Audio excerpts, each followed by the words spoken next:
hablamos quizá un poquito de innovación y emprendimiento, porque estás mencionándolo.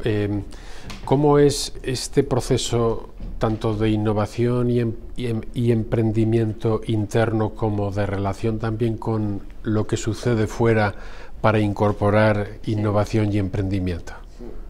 Quizá en este mundo hay como mucho cliché, ¿no? Lo primero lo vivimos que realmente, si el acceso a la tecnología lo tienes, si ya tienes una cierta envergadura como negocio, como empresa, realmente, o sea, es la capacidad de innovar y de crear lo que te va a hacer la diferencia, ¿no? Y de hecho estamos viendo, o sea, todos estos negocios disruptivos que han salido en el mundo digital no tienen una componente de altísima sofisticación tecnológica.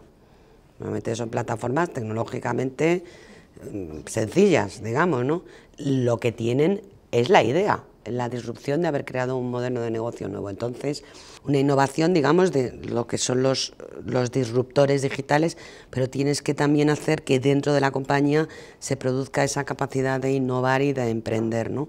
Entonces, ahí hay varias cosas. Una, por todo lo que hemos estado ya hablando, es de cómo creas el escenario adecuado para que eso suceda, y el escenario adecuado para que eso suceda requiere hacer muchísimas cosas, o sea, requiere pasar el mensaje a la organización de que hacer cosas distintas está bien, que el argumento de que se ha hecho toda la vida no nos vale, que puedes hablar con otra persona, aunque no sea de departamento, sin pasar por el jefe, tu jefe, y que luego aquello baje. Y eso es lo que nosotros llevamos trabajando mucho tiempo y que yo creo que se ve en la organización, ¿no? Y ahí hay muchas cosas pensadas y otras simbólicas. Por ejemplo, simbólica es tener la puerta del despacho abierta y que pueda entrar cualquiera, porque realmente tienes que ser capaz de que la organización se comunique a través de las jerarquías. Las jerarquías están para cuando toca, pero para el trabajo, la colaboración diaria, es muy importante generar esa colaboración con nosotros. Entonces ahí hemos ido poniendo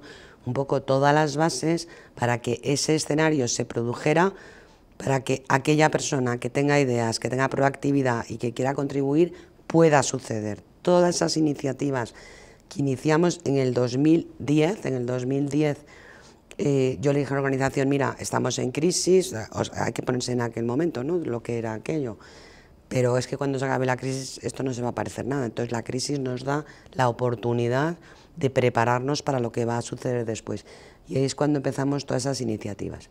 Luego ya una segunda cosa muy importante que a mí me parece que ahora ha cambiado mucho es la ejecución. O sea, no es solo el poner el campo abonado para que eso suceda, el transmitir mensajes, la cultura del fracaso, todo eso es muy importante, pero luego lo tienes que ordenar, ¿no?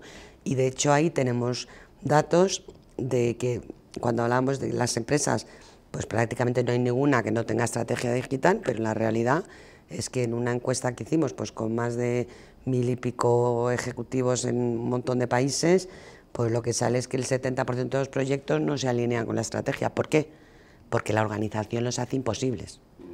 Entonces tú les dices, se puede crear, se puede colaborar, entonces la gente se anima y ahí nos hemos topado con el sistema, el proceso, el workflow. Entonces, la burocracia. Efectivamente, ¿no? Entonces ahí es donde realmente tienes que de establecer sistemas de ejecución de la innovación. Por eso decía yo que no es una cosa que hay que dejarla así, pues como floreciendo, ¿no? La tienes que organizar. Y creo que ahí las empresas han tenido una enorme dificultad, y hablo de empresas españolas, de empresas de fuera, ha sido una enorme dificultad de cómo ponerlo eso en acción, ¿no? Cualquier sistema es válido, es decir, pues dices, bueno, pues la separo y creo una división distinta, pues monto una startup, no, pues monto una unidad que no pasa por los procesos establecidos, no, pues monto unos champions, es decir, ha habido muchas aproximaciones y todas son válidas.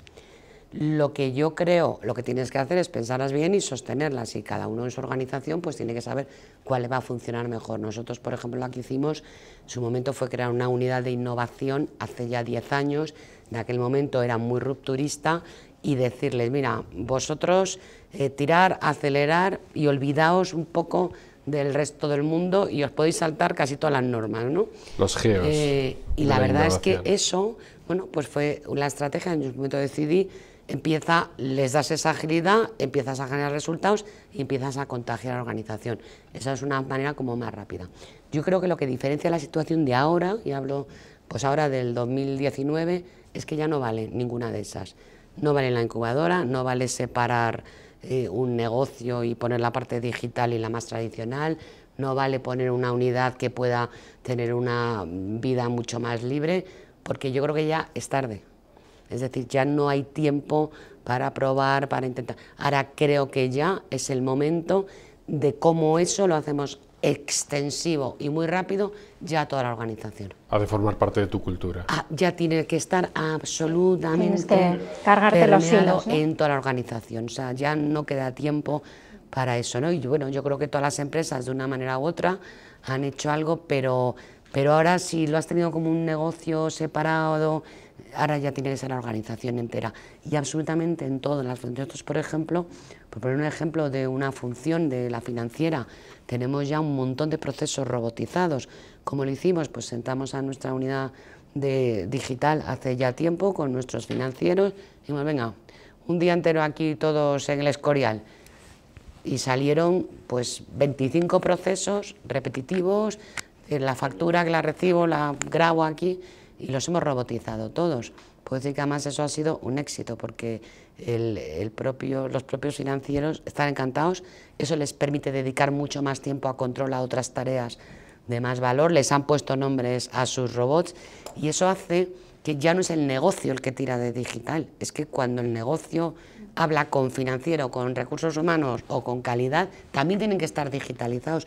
Por eso digo que ahora ya estamos en un momento donde hay que ejecutarlo a través de manera transversal absolutamente en toda la organización y además rápido, porque otra cosa que está empezando a suceder es que esto se está empezando a acelerar, ¿no? Esto pasa mucho en nuestro sector, ¿no? Esa curva de, es la curva esta de que parece que todo va a ser ya súper digital, hay ese momento de euforia global en el mercado y luego aquello cae y entonces empieza a ir todo mucho más lento y luego vuelve, ¿no? Lo que se llama la plataforma de productividad, resurge con más madurez, donde ya hemos pasado toda la curva de aprendizaje.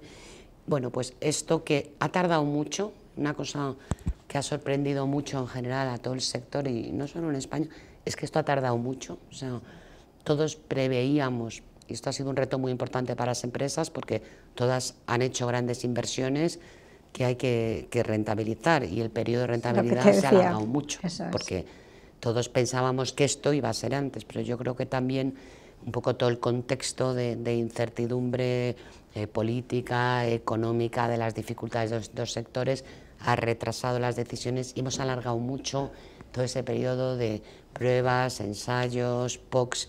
Yo creo que ya no hay tiempo para eso, ahora ya hay que lanzarse, ejecutar en el mundo real y de manera transversal en todas las organizaciones. A nivel del Consejo, ¿os ha hecho pensar en que a lo mejor necesitáis personas con diferentes competencias, diferentes capacidades y bueno, pues un poco diferentes skills y que no sean a lo mejor los consejos tan centrados en las finanzas y que sean personas que vengan también de diferentes... Absolutamente, yo creo que además esa es una tendencia clara, ¿no? De hecho, en la mayoría de las empresas ahora está empezando a haber demanda en los consejos de otro tipo de sectores, porque dices, vamos a ver, si yo soy una empresa de retail y en España las tenemos exitosísimas, o de energía exitosísima, o de telco, y que yo ya tengo mucha gente que sabe de esto, ¿no? Como que no me aporta que en mi consejo añadamos más conocimiento, más de lo mismo, sino realmente alguien que nos dé una perspectiva diferente porque podamos importar experiencias de otros sectores. Entonces esto sí está... En el informe de PwC sigue saliendo esto, siguen habiendo poquísima gente, por ejemplo, en algo muy básico que has mencionado, como es el tema de internacionalización o el tema de gobierno corporativo, ¿no? Cuando en España tenemos 3 quiebras de empresas del IBEX por el tema de gobierno corporativo, lleno de perfiles financieros. ¿Eso os lo habéis planteado? Sí, yo creo que si nosotros como Fujitsu tenemos un consejo en España, pero es un consejo un poco de multinacional. Realmente es la corporación la que tiene el consejo de administración, digamos, completo, donde se ven este tipo de temas que tú comentas, que está en Japón, que además ahora el día 23 se incorporan nuevos consejeros. Por decirte, yo tuve la ocasión de hacerle una presentación al consejo de Fujitsu Limited, que se suele reunir unas veces en Tokio y también en distintas regiones. Esta precisamente fue en América durante la etapa de mis últimos 3 años con responsabilidad de Latinoamérica. Y, por ejemplo, en ese consejo hay 2 mujeres, ¿no? Y además también, como dato curioso, una de ellas, que por cierto preguntaba muchísimo, era la primera astronauta japonesa, porque veas un poco como si ahí se incorporó. Nosotros en España tenemos un consejo, pero que está muy ligado al consejo, digamos, corporativo, ¿no? Esto normalmente sucede así en las multinacionales, no tenemos lo que es un consejo como tal establecido con sus comisiones, etcétera, ¿no? Y yo sí que voy viendo tendencia, pues en España hay esa tendencia del gobierno corporativo a buscar personas de tecnología, muchos, eso sí que es una demanda muy importante, porque claro, la tecnología está absolutamente en todos los sectores, ¿no? Es verdad que en unos entró antes, siempre normalmente hay una relación directa entre cuán regulado es el sector y cuán cerca está del cliente final. Los primeros impactados fueron los no regulados, con mucho contacto con el cliente final, por ejemplo, los medios de comunicación, ¿no? Y van llegando más tarde los más regulados o los que tienen menos impacto en el cliente, y el que más tarde quizá está llegando, que es la industria, pero va a ser un impacto mucho más potente que el que ha habido quizá en los anteriores.